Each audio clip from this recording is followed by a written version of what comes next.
මේ වීඩියෝ එක අවසානයේත් එක් රැඳිලා හිටියොත් ඔබට දැනගන්න පුළුවන් ශ්‍රීපා කරුණාවට රැගෙන යා යුතු හොඳම මල් හා ඔබට පහසුම මාර්ග වගේම තවත් තොරතුරු බොහොමයක්.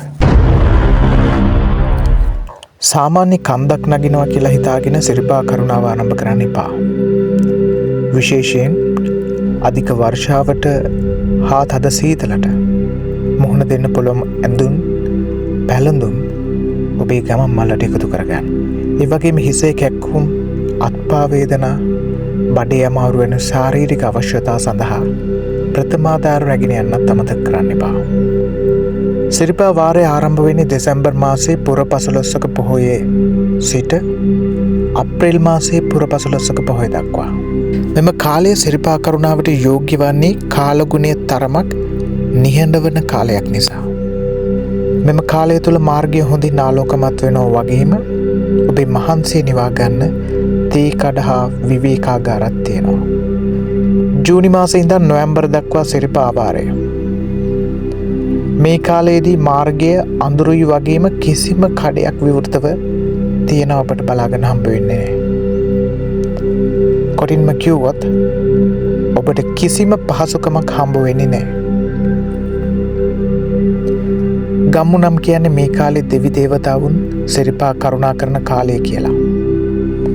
නරයින් කිලිටි කළ සිරිපාදය අධික වැසිවලින් සෝදා පවිත්‍ර කරන්නේ නිසා කියලයි ඔවුන් විශ්වාස කරන්නේ. කොහොම වුණත් ඔබට සිරිපා කරුණා කරන්න අවශ්‍ය නම් වාරේ අවසරයක් ලබා ගන්නම වෙනවා. ඒ වගේම ප්‍රවේශ මාර්ග පිළිබඳ හොඳ දැනුමක් ඔබට තියෙන්න ඕනේ. අධික වර්ෂාව හා වනසතුන්වැනි තත්ත්වවලට මුහුණ දෙන්න පෙර සූදානමක් ඔබට තිබිය යුතුයි. සිරිපා කරුණාව සඳහා ප්‍රවේශ මාර්ග 6ක් තියෙනවා. හැටන් නල්ලතන්නිය, රත්නපුර පලාබද්දල, කුරුවිටේ රත්න, රාජමලේ සඳගල තැන්න, දෙහිනිකන්ද මුක්කුවත්ත, දැරණියකල මාලිබොඩ. මෙයින් වඩාත් ජනප්‍රිය වන්නේ නල්ලතන්නිය, පලාබද්දල හා එරත්න යන මාර්ග. පලාබද්දල මාර්ගය තමයි පැරණිම මාර්ගය. සිරිපා ගමින් තමයි ගමන පටන් ගන්නේ. රජවරු පවා සිරිපා කරුණාවට මෙම මාර්ගය භාවිතා කරලා තියෙනවා. ආසන්න වශයෙන් පඩි 11210ක් හා දුර කිලෝමීටර 9ක් වෙනවා. හැටන් නල්ලතන්නිය මාර්ගය තමයි පහසුකම් වැඩිම හා වන්දනාකරුවන් වැඩිම පිරිසක් භාවිතා කරන මාර්ගය.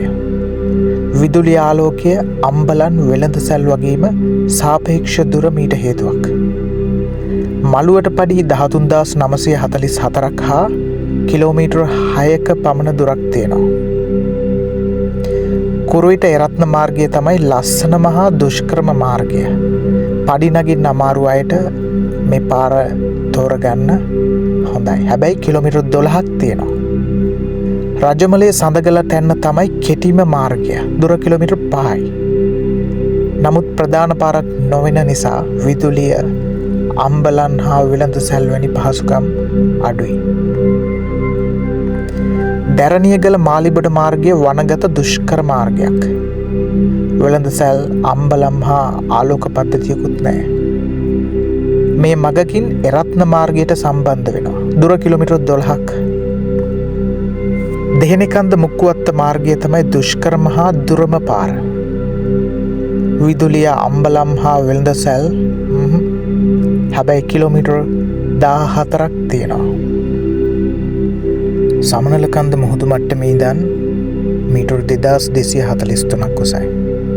අඩිවලින් නම් 7359ක්. ශ්‍රීපාද අඩවිය සබරගම් පළාතේ රත්නපුර දිස්ත්‍රික්කයේ කුරුවිට කෝරළේ උතුරු උඩපත්තුවට අයත් වෙනවා. බුදුරජාණන් වහන්සේගේ 3 වෙනි ලංකා ගමනේදී එනම් බුද්ධත්වයෙන් 8 වෙනි වර්ෂයේදී වෙසක් පුන් පොහොය දිනක සුමන සමන් දෙවියන්ගේ ආරාධනයෙන් සමනලගිරි පර්වතයේ වැඩම කොට එහි ඉන්ද්‍රනීල මාණික්‍යයක් මත මුනි සිරිපා සලකුණ පිහිට වූසේක. බුදුරජාණන් වහන්සේ 500ක් මහරහතන් වහන්සේලා සමගින් ශ්‍රීපාදස්ථානයට වැඩම කොට වම් සිරිපා සටහන තැබීමෙන් පසු දිවා ගුහාවේ සමවත් සුවයෙන් වැඩ සිටිසේක. දිවා ගුහාව හෙවත් බගවාලෙන පිහිටා ඇත්තේ ශ්‍රීපාද මළුවේ සිට හරියටම අඩි 300ක් පහළින්. බගවාලෙනෙහි නිශ්ශංක මල්ල රජතුමාගේ බිතුසිතුවමක් සහ ශිලාලිපි දෙකක් දැකගත හැකිය. ශ්‍රීපාදස්ථානයේ මළු 3කින් සමන්විත වන අතර ඉහළම උඩමළුවේ පිහිටි ශ්‍රීපාද ලාංඡනයේ දිග අඩි 5ක් අඟල් 5ක්ද පළලින් අඩි 2ක් අඟල් 7ක්ද වේ. ශ්‍රීපා ලාංඡනයේ ස්වස්තිකය පුන් කළස සියසත සංඛ්‍ය චාමරය ඇතුළු මංගල ලකුණු 108කින් සමන්විතයි. ශ්‍රීපාද දෙවැනි මළුවේ පිහිටි සමන් දේවාලයේ තැන්පත් කර ඇත්තේ සුදු හඳුන් දැවමුවා සමන් දෙවි ප්‍රතිමාවකි. පූජාවලියේ සහ චූලවංශයේ සඳහන් පරිදි මෙම සුමන සමන් දේව ප්‍රතිමාව පූජා කර ඇත්තේ දඹදින රාජධානී සමයේ රජ කළ දෙවැනි පරාක්‍රමබාහු රජතුමාගේ ප්‍රධාන ඇමති තනතුර හෙබ වූ දේවපති රාජ ඇමති විසිනි.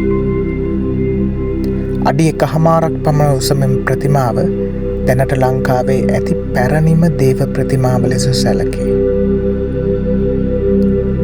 ශ්‍රීපාද පද්මේ පූජා කිරීමට හොඳම මල් වර්ගය පුවක් මල්ය. සමන් දෙවියන්ට පූජා කිරීමට සුදුසුම මල් වර්ගය සුදු නෙළුමිය. ශ්‍රීපාද පද්මේ දෝවනය කිරීම සඳහා අවශ්‍ය පැන් රැගෙන එනු ලබන්නේ බගවාලෙන නැත්නම් දිවා ගුහාව අසල ඇති පොකුණෙන්. ශ්‍රීපාද පද්මේ දෝවනය කරනු ලබන පැන් හඳුන්වන්නේ අමා පැන් ලෙසින්. මෙම පැන් විවිධ රෝගාබාධ සඳහා දිව ඔසුවක් ලෙස බැතිමතුන් විශ්වාස කරනවා. ශ්‍රීපාද මළුවේ දිනපතාම බුද්ධ පූජාව පැවැත්වෙනවා. ඉර සේවය අවසාන වෙනවාත් සමගම උදෑසන පූජාවත්, පෙරවරු 11ට දහවල් බුද්ධ පූජාවත්, සවස ගිලන්පස පූජාවත් දිනපතා පැවැත්වේ. බදාදා සහ සෙනසුරාදා කෙම්මුර දිනවලදී සිරිපතුල් දෝවනය කිරීම සිදුවේ. ඒ සඳහා සඳුන්, කහ, දෙහි, පොල්, කිරි ආදී පැන් සමග මිශ්‍ර කිරීමෙන් සාදා ගන්නා සඳුන් කිරි පැන් නැමැති විශේෂ නානු මිශ්‍රණයකින් පද්මය දෝවනය කිරීම සිදු කරනු ලබයි. බදාදා සහ සෙනසුරාදා කෙම්මුර දිනවලදී පමණක් සිදු කරන මෙම චාරිත්‍රය දැක බලා ගැනීමට වන්දනාකරුවන්ට අවස්ථාව ලැබෙනු ඇත. ශ්‍රීපාදස්ථානයට අතිග්‍රහිත වූ ශ්‍රී සුමන සමන් දෙවිරජාණෝ බුදුන් වහන්සේගේ දහම් මසා සෝවාන් ඵලයට පත්විය. එබැවින් ශ්‍රී ලංකේ ප්‍රථම මාර්ගඵලලාභියාද, ප්‍රථම බෞද්ධ ශ්‍රාවකයාද, ප්‍රථම බෞද්ධ උපාසකයාද වන්නේ සුමන සමන් දෙවියන්ය. නාග ගෝත්‍රික දෙවියෙකු වන සුමන සමන් දෙවියන් බැල්මහා ආකර්ෂණය පැවැත්වෙන්නේ දිවාරෑ දෙකෙහිම 1 සිට 1:24 දක්වා කාලයේ. රාජාවලිය ග්‍රන්ථයේ සඳහන් වන පරිදි සිරිපා මළුවේ මුලින්ම චන්ත්‍රයක් සහිත මණ්ඩපයක් සාදා ඇත්තේ කීර්ති ශ්‍රී රාජසිංහ රජතුමා විසිනි. සිරිපා මළුවේ සමන් දේවාලයක් ඉදි කරවා ඇත්තේ දෙවැනි පරාක්‍රමබාහු රජතුමා විසිනි. මහානාම භික්ෂුන් වහන්සේ විසින් 5 වැනි සියවසේදී සම්පාදිතය සැලකෙන මහා වංශයේ සඳහන් වෙන පරිදි කීර්තිශ්‍රී නිස්සංක රජු, පළමුවෙනි විජයබාහු රජු, පළවෙනි පරාක්‍රමබාහු රජු, වීර පරාක්‍රම නරේන්ද්‍ර සිංහ රජු, බුවෙනික බාහු රජු, පළමු විමලධර්ම සූරිය රජු වැනි රජවරු ශ්‍රීපාදයේ වැඳ පුදාගෙන ඇත. ලෝකයේ ආගමික ශාස්තෘවරුන් සම්බන්ධ ආගමික සිද්ධස්ථාන අතරින් මුහුදු මට්ටමින් ඉහළින්ම පිහිටා ඇති සිද්ධස්ථානය ලෙස සැලකෙන්නේ ශ්‍රීපාදස්ථානයයි. ශ්‍රී ලංකාවේ ප්‍රධානම ගංගාවක් වන මහවැලි, කැලණි, වලවේ, කළු ගංගා 4 ආරම්භ වන්නේ සමනල අඩවියෙන්. ශ්‍රීපාදස්ථානයේ සිව්කොණ ඇති සමන් දේවාල 4 පිහිටා ඇත්තේද මෙම ගංගා 4 ආශ්‍රිතවය. මහියංගන සමන් දේවාලයේ මහවැලි ගංගා අසලත්, දැරණියගල සමන් දේවාලයේ කැලණි ගංගා අසලත්, බොල්තුඹේ සමන් දේවාලයේ වලවේ ගංගා අසලත්, රත්නපුර මහසමන් දේවාලයේ කළුගඟ අසලත් පිහිටා ඇත. තවද මෙම දේවාල 4 පිහිටා ඇත්තේ මළුවේ සිට උතුරු දකුණු නැගෙනහිර බස්නාහිර දිශානුගතවය. බටහිරින් රත්නපුර මහා සමන් දේවාලයේද නැගෙනහිරින් මහියංගනයේ සමන් දේවාලයේද දකුණෙන් බලංගොඩ බොල්තුබේ සමන් දේවාලයේද උතුරුන් දැරුණියගල සමන් දේවාලයේද පිහිටා තිබීම විශේෂත්වයකි. ශ්‍රීමත් ජෝන් කොතලාවල මහතා සමන් දෙවිඳුන්ට කළ භාරයකට අනුව ශ්‍රීපාදස්ථානයට විදුලි බලය ලැබුණේ 1950 මාර්තු මාස 4 වැනි මැදින්පුර 15ක පොහොය දිනයේ. සමන් සුරිඳුන්ට භාර වී තෙරුවන් ගුණ වර්ණනා කෙරෙන තුන් සරණ කවි 130කින් සමන්විත වන්දනා කවි පොතකි. මහනුවර අවදියේ දෙවනි රාජසිංහ රජු සමයේ රචිත මෙම කවි පන්තියේ කතුවරයාගේ නම ප්‍රසිද්ධ කර නැති අතර තාඹුගල ගමේ උපන් අයෙකි. හිඟමත වර්ණාව කවි 117කි. සමනල හැල්ල කවි 183කි. සමනල කඳු ශිඛරය ලෝකයේ විශාලතම ස්වභාවික පිරමීඩයයි.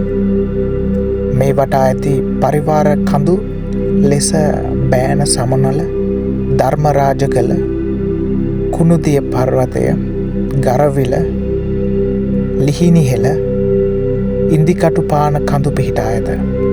ගෙත්තම් පානේදී කෝඩුකාරයා නූල් ගෙත්තම් කිරීම, ඉහළ නගින්නන්ට සහ පහළ බසින්නන්ට ආශිර්වාද කිරීම, නඩේකුරා සහ සෙසු බැතිමතුන් තුන් සරණය, හිඟමත වර්ණනාව වැනි බුදුගුණ කවි හඬ නගා කීම, ඉරසේවය නැරඹීම, තමන් වැඳ පුදා ගැනීමට ගිය වාර ගණන අනුව ගන්ටාරේ නාද කිරීම වැනි චාරිත්‍ර දැකිය හැකි ශ්‍රීපා වන්දනාවේදී පමණයි.